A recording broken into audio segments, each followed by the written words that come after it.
Assalamualaikum warahmatullahi wabarakatuh. Salam sejahtera untuk kita semua. Shalom, Om Swastiastu, Namo Buddhaya, salam kebajikan.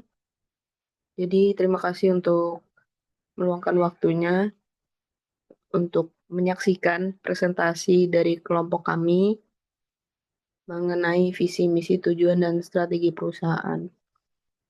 Jadi, VMTS ini merupakan fondasi penting yang menjadi arah dan pedoman dalam setiap langkah strategis yang dilakukan oleh perusahaan, sekaligus mencerminkan komitmen untuk terus berkembang, berinovasi, serta memberikan kontribusi nyata bagi masyarakat dan pemangku kepentingan.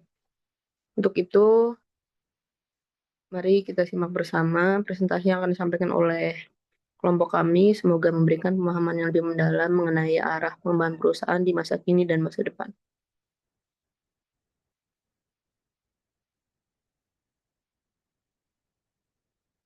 Sebelum kami ke presentasi, saya akan memperkenalkan terlebih dahulu untuk anggota kelompok kami. Ada Andini Agustias dengan NIM 049, Nala Dainta NIM 070, Fania Nurfaith NIM 088, Maritza Pramudita 186, dan Aluna Kirana dengan NIM 212.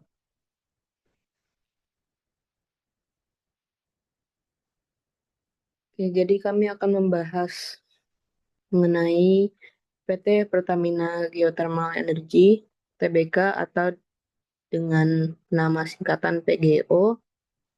Itu merupakan perusahaan yang bergerak di bidang pengelolaan panas bumi untuk pembangkitan listrik ramah lingkungan. PGO ini didirikan pada 12 Desember 2006 sebagai anak usaha Pertamina, dan perusahaan ini resmi mencatatkan sahamnya di Bursa Efek Indonesia pada 24 Februari 2023 dengan kode emiten PGEO, di mana PGO ini mengelola sekitar 80% kapasitas panas bumi nasional yang menjadikannya sebagai pengelola panas bumi terbesar di Indonesia. Dengan visi menjadi perusahaan energi bersih kelas dunia 2030,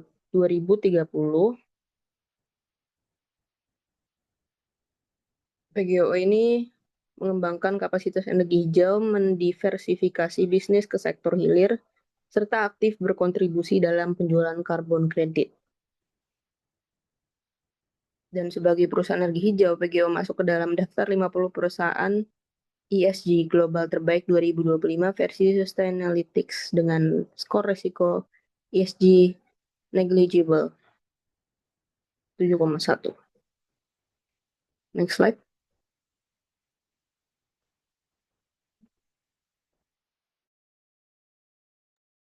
Baik, pada slide ini saya akan menyampaikan terkait visi dan misi PGEO sebagai landasan strategis perusahaan. Untuk visinya yaitu Workplace Clean Energy Company with the largest geothermal capacity globally. Nah, visi ini tuh menegaskan aspirasi PGEO untuk menjadi perusahaan energi hijau bertaraf global, sekaligus mempertahankan posisinya sebagai pengelola kapasitas panas bumi terbesar di dunia. Nah, bukan hanya itu, dari sisi kapasitas, tapi juga standar operasional, keberlanjutan, serta inovasi. Untuk misinya yaitu yang pertama, menciptakan nilai dengan memaksimalkan pengelolaan end-to-end potensi panas bumi beserta produk turunannya. Yang artinya PJO tidak hanya berfokus pada pembangkitan listrik, tapi juga mengelola seluruh rantai nilai panas bumi, termasuk eksplorasi, pengembangan, operasi, pemanfaatan langsung atau direct use, serta komersial produk turunan beyond energy untuk menciptakan nilai tambah bagi perusahaan dan pemangku kepentingannya. Dan untuk misi yang kedua yaitu mendukung dan berpartisipasi dalam agenda dekarbonasi nasional dan global. Yang artinya PJO aktif berkontribusi pada target energi bersih secara nasional dan global melalui penambahan kapasitas terbarukan, inisiatif pengurangan energi, partisipasi dalam mekanisme kredit karbon, serta penerapan praktik ESG yang kuat. Next slide.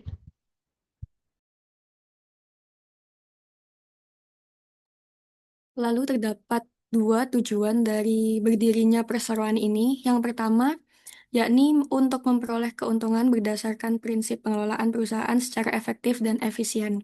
Artinya, perusahaan PT Pertamina Geothermal Energy ini beroperasi dengan tujuan tentu saja menghasilkan profit, tetapi tetap dengan cara yang teratur dan memanfaatkan sumber daya panas bumi dengan sebaik-baiknya. Lalu tujuan yang kedua yakni untuk meningkatkan peran panas bumi dalam menunjang kebutuhan energi nasional, yang berarti perusahaan Pertamina Geothermal Energy juga ikut serta dalam pemanfaatan energi terbarukan ya, yakni geothermal atau biasa disebut dengan panas bumi, agar Indonesia itu bisa memenuhi kebutuhan energi listrik lebih tepatnya secara berkelanjutan dan tidak hanya bergantung dari bahan dasar minyak dan gas.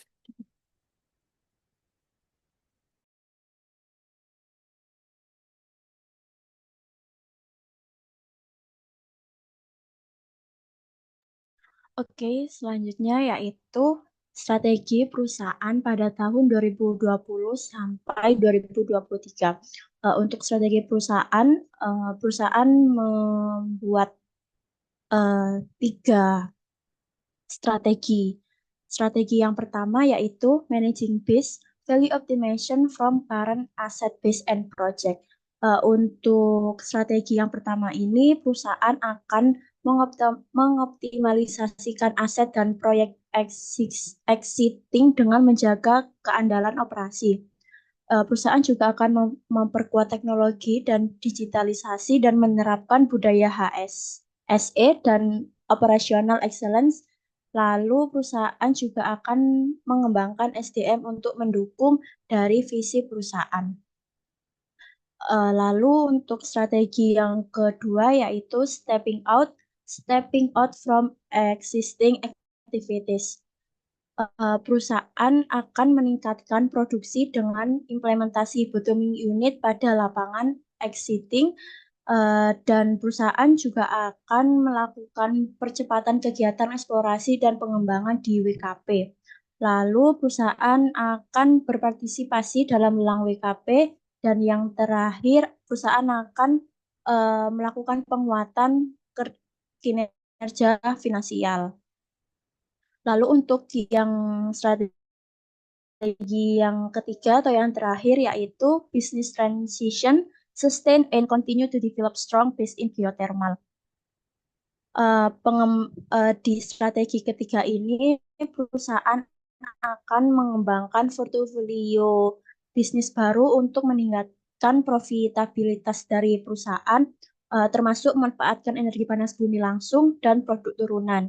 Lalu perusahaan juga akan memperkuat sinergi antar anak perusahaan Pertamina melalui penggunaan jasa atau produk internal serta pemenuhan kebutuhan listrik Pertamina Group dari PLTP PGE sebagai sumber pendapatan yang berkelanjutan.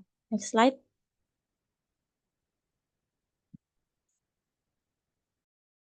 Baik, untuk selanjutnya yaitu strategi perusahaan pada tahun 2024. Yang pertama ada geothermal development. Jadi dalam pengembangan panas bumi ini, perusahaan berfokus pada pertumbuhan kapasitas dalam negeri secara organik, yaitu melalui kegiatan optimalisasi lapangan existing dan melakukan eksplorasi wilayah kerja baru. Jadi perusahaan juga mengadopsi teknologi yang terbukti secara komersial seperti adanya digitalisasi proses operasional dan juga implementasi binary unit untuk meningkatkan efisiensi serta produksi.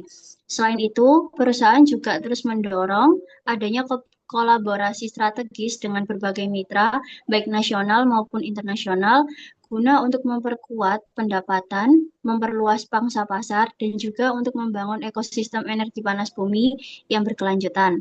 Lalu yang kedua ada downstream industry. Untuk yang downstream industri ini, perusahaan berupaya dalam memperluas jangkauan bisnis dengan mengembangkan industri hilir serta melakukan diversifikasi ke sektor non-geothermal. Dan hal ini dilakukan melalui pembangunan kemitraan dengan mitra yang potensial untuk manufaktur heat exchanger dalam negeri, serta untuk membuka peluang pasar baru dari produk turunan. Hal ini juga memperkuat kompetensi SDM melalui pelatihan dan juga sertifikasi. Langkah ini tidak hanya dilakukan untuk meningkatkan kapabilitas industri nasional saja, akan tetapi juga untuk memperkuat daya asing dan berkelanjutan untuk bisnis perusahaan di jangka yang panjang. Dan yang terakhir ada green byproduct and new revenue stream. Jadi untuk strategi green byproduct and new revenue stream ini diarahkan untuk mendorong profitabilitas perusahaan dengan menginisiasi pengembangan pusat industri hijau berbasis energi panas bumi atau Green Industrial Hub, dan perusahaan berfokus pada pemanfaatan energi panas bumi secara langsung serta komersialisasi produk turunan atau byproduct seperti pemanfaatan brine untuk memenuhi kebutuhan industri. Selain itu, perusahaan juga memperluas portofolio bisnis baru untuk mengembangkan strategi pemasaran produk hijau serta berpartisipasi aktif dalam perdagangan karbon baik nasional maupun internasional untuk menciptakan sumber pendapatan tambahan dan mendukung keberlanjutan usaha. Sehingga dapat diketahui juga pada tahun 2024 ini, perusahaan menunjukkan komitmen yang kuat, tidak hanya memperbesar kapasitas produksi panas bumi saja, akan tetapi juga memperluas diversifikasi bisnis ke industri hilir, serta menciptakan sumber pendapatan baru yang ramah lingkungan.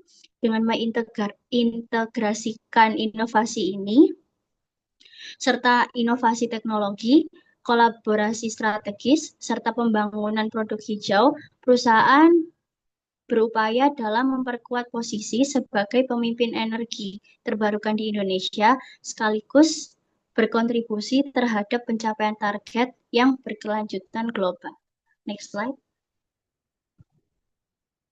Baik, sekian dari kami, kurang lebihnya kami mohon maaf. Wassalamualaikum warahmatullahi wabarakatuh.